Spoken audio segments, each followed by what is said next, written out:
Au nom du Père et du Fils et du Saint-Esprit, ainsi soit-il. Notre Père qui êtes aux cieux, que votre nom soit sanctifié, que votre règne arrive, que votre volonté soit faite sur la terre comme au ciel. Donnez-nous aujourd'hui notre pain de chaque jour.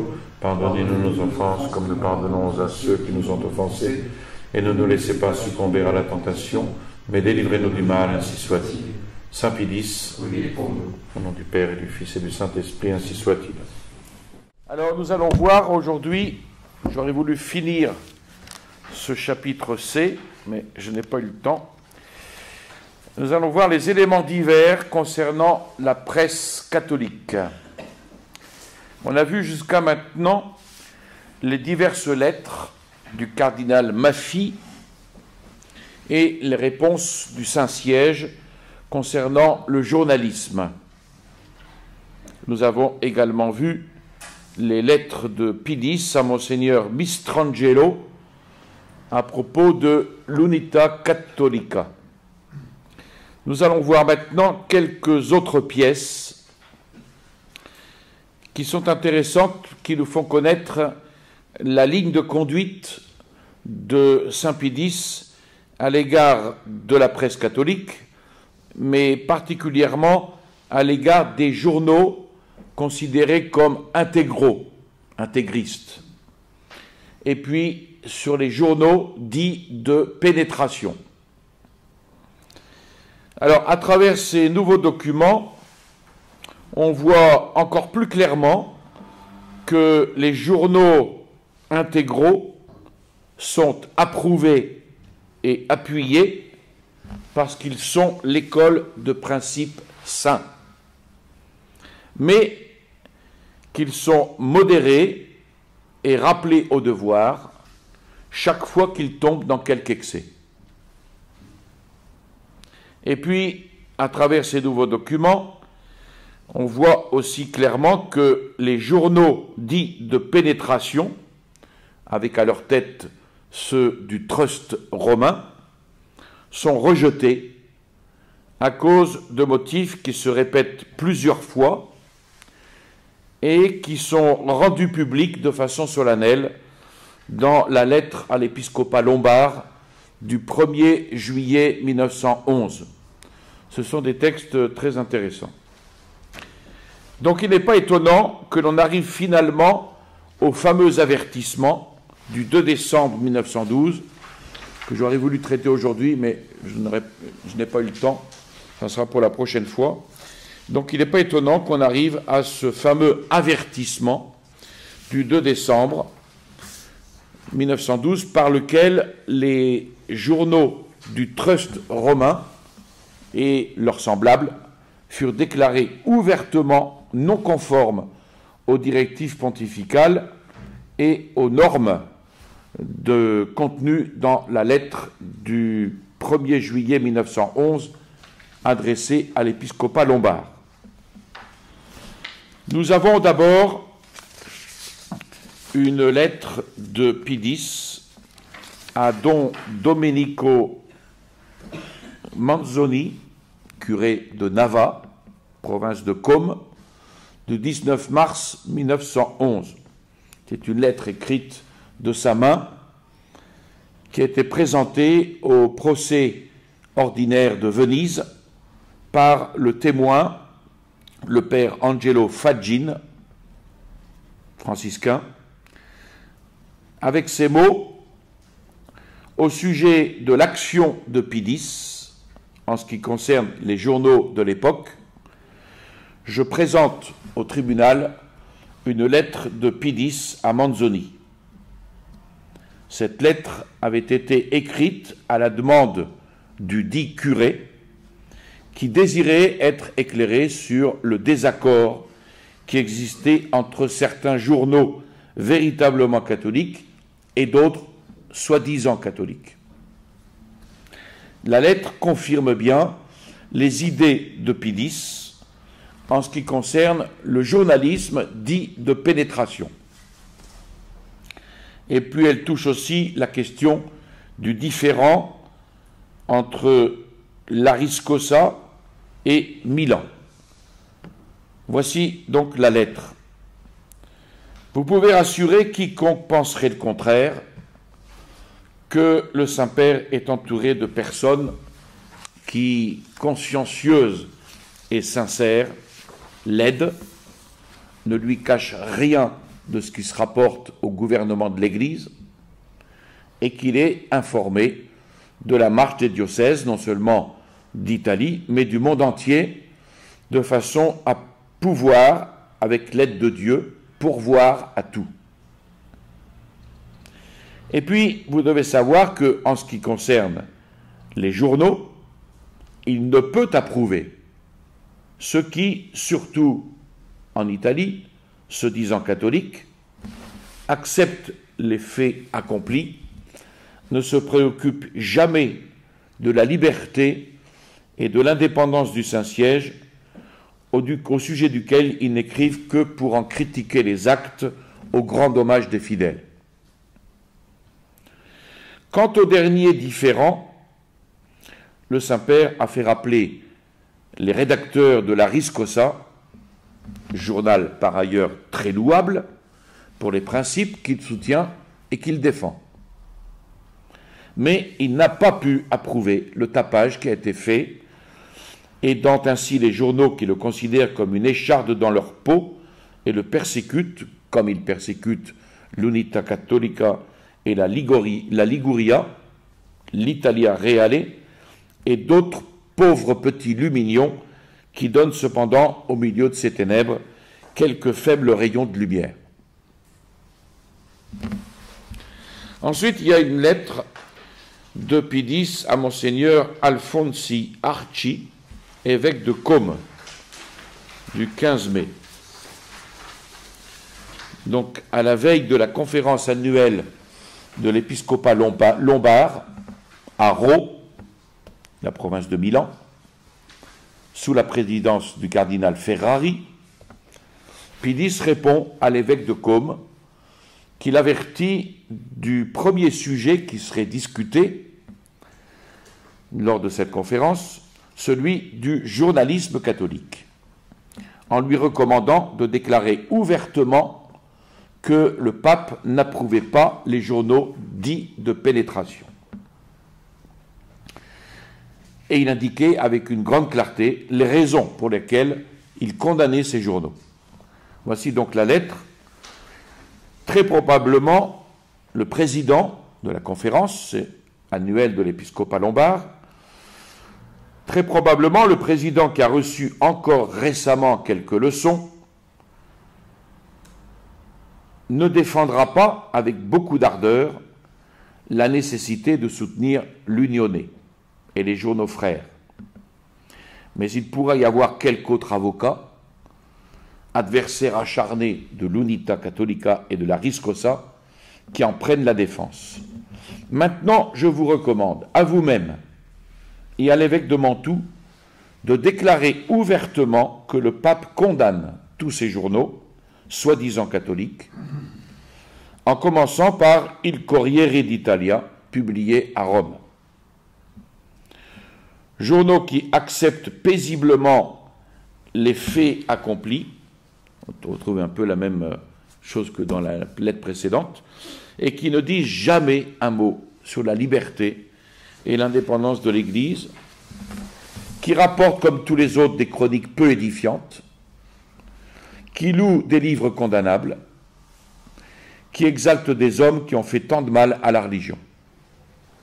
Ces journaux ne peuvent pas être soutenus, ne sont pas non plus à recommander, parce qu'ils sont plus meurtriers que ceux qui sont ouvertement très mauvais, et parce qu'ils infiltrent dans les esprits, plus particulièrement dans le clergé, le poison du modernisme. Parlez clairement, cher Monseigneur, etc. Donc ce qui est intéressant, c'est cette note-là. Hein. Ces journaux à demi catholiques, soi-disant catholiques, sont plus meurtriers que des journaux mauvais. Hein. Ensuite, il y a la lettre apostolique Ista Quanti Sit à l'épiscopat lombard du 1er juillet 1911. Alors, lors de cette conférence annuelle de l'épiscopat lombard, qui s'était tenue à Rho en mai 1911, on devait traiter, et l'on traita réellement, de la question brûlante du journalisme catholique. Les évêques adressèrent une lettre collective au Saint-Père, qui répondit par cette lettre apostolique, qui devient l'un des documents pontificaux auxquels vont se référer par la suite ceux qui s'occupaient de la question du journalisme. Naturellement, sont réprouvés ici également et publiquement les journaux dits de pénétration. Le pape alors rappelle l'importance de l'union face, dit-il, à la peine extrême que nous causent les difficultés qui assaillent le catholicisme. Sachant que pour la défense de l'Église, rien n'est fort comme l'union de tous. En ce qui concerne le gouvernement de vos diocèses, nous avons appris que vos délibérations s'étaient portées principalement sur ce qui, de nos jours, expose l'Église à de si graves calamités. Vous comprenez que nos paroles visent les efforts coupables de ces catholiques qui, dupés par de vaines espérances, voudraient que les catholiques s'immobilisent dans l'inertie et oublient du moins, ne se rappellent pas suffisamment, les droits les plus sacrés de la religion et du siège apostolique. Il ferait un trop grand mal à la cause catholique si l'action des évêques n'y mettait obstacle sans retard.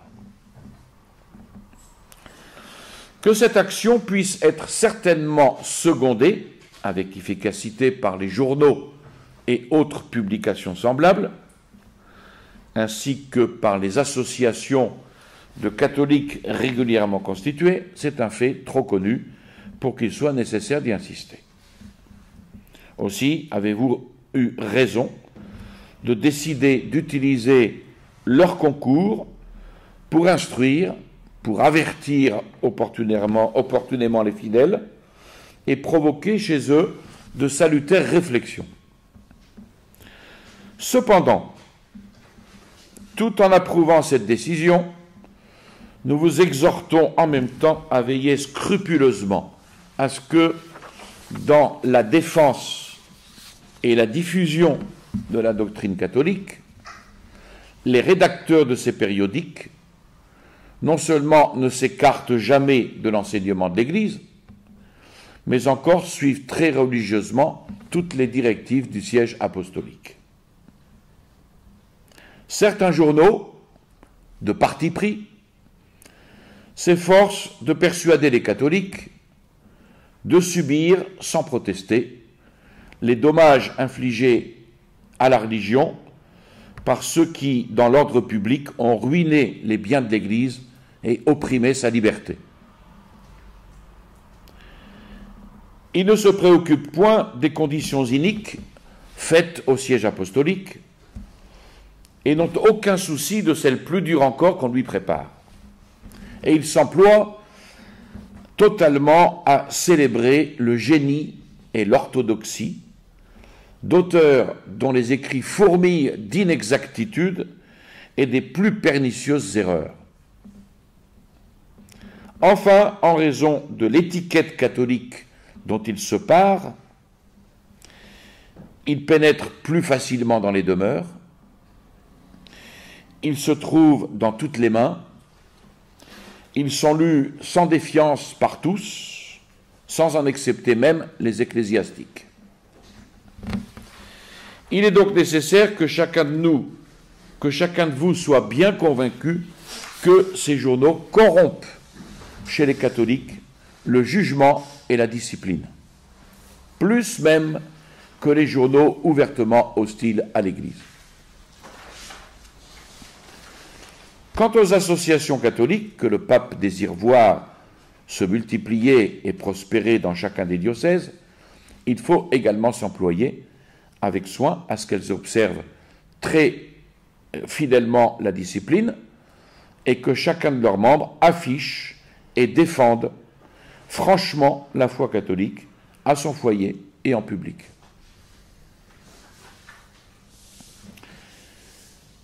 Ensuite, il y a une lettre du cardinal Méry Delval, secrétaire d'État de Pilis, une lettre au père Boccardo, directeur de la Liguria del Popolo, du 30 juin 1912. Alors, la Liguria del Popolo de Gênes est un des quotidiens qui est considéré comme intégraux. Et il publiait dans son numéro du 24 au 26 juin 1912 un article qui attaquait le clergé et le diocèse de Milan. Et le cardinal Ferrari s'en plaint dans une lettre adressée au cardinal Méry Delval le 27 juin 1912. Suite à cela, le cardinal Méry Delval écrit donc cette lettre au père Boccardo, directeur du journal, et dont il fait copie au cardinal Delay. L'incident fut réprouvé par le pape, ça fait partie des excès. Il fut réprouvé par le pape qui désira qu'on y portât remède. Donc on voit ici encore la ligne de conduite de Saint Pilis qui désapprouve les excès. Voici donc la lettre du cardinal. La Liguria del Popolo publiait un article gravement offensant pour le diocèse et le clergé milanais. Une telle publication a été réprouvée par le Saint-Père parce qu'elle avait une portée tout autre que sereine et elle contenait des appréciations non seulement âpres dans la forme et exagérées dans la substance, mais encore portant atteinte de façon évidente à l'honneur des intéressés. Le Saint-Père fait savoir son regret donc, pour un tel incident, en vous rappelant que l'on peut bien défendre la bonne cause sans recourir à de tels moyens, ni arriver à ces extrêmes. Il désire que vous cherchiez à y porter remède. Ensuite, une lettre de Pilis à l'abbé Ciceri, curé de Casal-Pusterlengo, de l'archidiocèse de Milan, du 20 octobre 1912.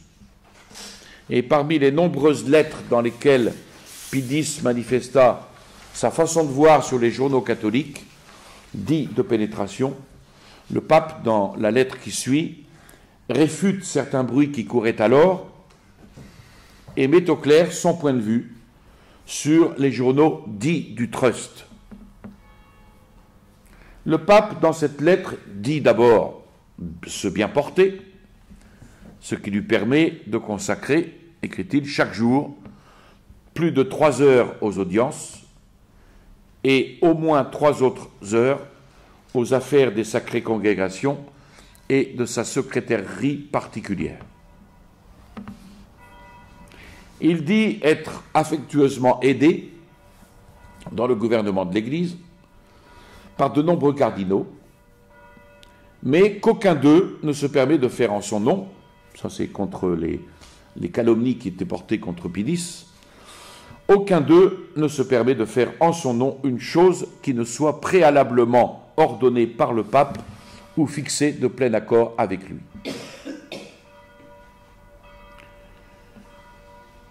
Que tous ceux qui prétendent que ce sont 3 cardinaux qui commandent sont des êtres inqualifiables,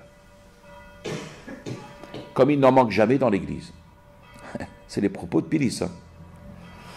Pour se soustraire à la soumission obligatoire, ils veulent se persuader qu'ils ne sont pas obligés en conscience parce que ce n'est pas le pape qui commande. C'est un peu jésuite, ça. Quant aux journaux, si vous prêchez contre les mauvais et répandez autant qu'il vous est possible les bons, déconseillant l'abonnement et la lecture des journaux dits du trust, vous remplissez votre devoir de bon curé. Et vous ne faites pas seulement ce que veut le pape, mais ce qu'exige le bon sens catholique. Comment peut-on en effet approuver certains journaux qui se cachent sous l'étiquette de catholiques parce que quelquefois ils relatent les audiences pontificales et reproduisent les notes vaticanes, alors que non seulement ils ne disent jamais un mot de la liberté et de l'indépendance de l'Église, mais feignent de ne pas s'apercevoir de la guerre qui lui est faite.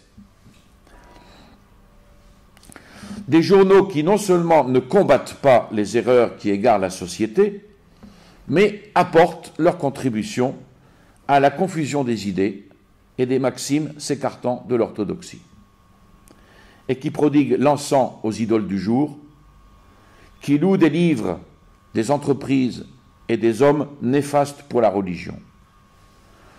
Compatissons généreusement, s'ils sont de bonne foi, à ces pauvres utopistes, qui croient empêcher la lecture des mauvais journaux en leur substituant des journaux soi-disant tolérants, de demi-teinte, incolores, et qui, sans convertir aucun de nos adversaires, qui les méprisent pour leur seule apparence de catholiques, causent le plus grand dommage aux bons. Ces derniers, cherchant la lumière, trouvent les ténèbres. Ayant besoin d'aliments, ils sucent le poison. Au lieu de la vérité et de la force de se maintenir ferme dans la foi, ils trouvent des arguments pour devenir, dans une chose aussi importante, insouciants, apathiques, indifférents. Oh, quel dommage causent ces journaux à l'Église et aux âmes! Et quelle responsabilité encourent surtout les membres du clergé qui les répandent, les encouragent et les recommandent. La vérité ne veut pas de déguisement. Notre drapeau doit être déployé. Et c'est seulement par la loyauté et la franchise que nous pourrons faire un peu de bien. Combattus certes par nos adversaires, mais respectés par eux, de manière à conquérir leur admiration et peu à peu leur retour au bien. Voilà mes sentiments que vous pourrez, en toute occasion favorable, faire connaître à tous ceux qui en ont besoin, leur affirmant que le pape pense ainsi. Cette dernière lettre, elle est très claire. Et alors intervient l'avertissement donné publiquement par le Saint-Siège à propos des journaux dits de pénétration, du 2 décembre 1912. Pour la prochaine fois. Je vous salue Marie, pleine de grâce, le Seigneur est avec vous. Vous êtes bénie entre toutes les femmes, et Jésus, le fruit de vos entrailles, est béni. Sainte Marie, Mère de Dieu, priez pour nous pauvres pécheurs, maintenant et à l'heure de notre mort, ainsi soit-il. Au nom du Père et du Fils et du Saint-Esprit, ainsi soit-il.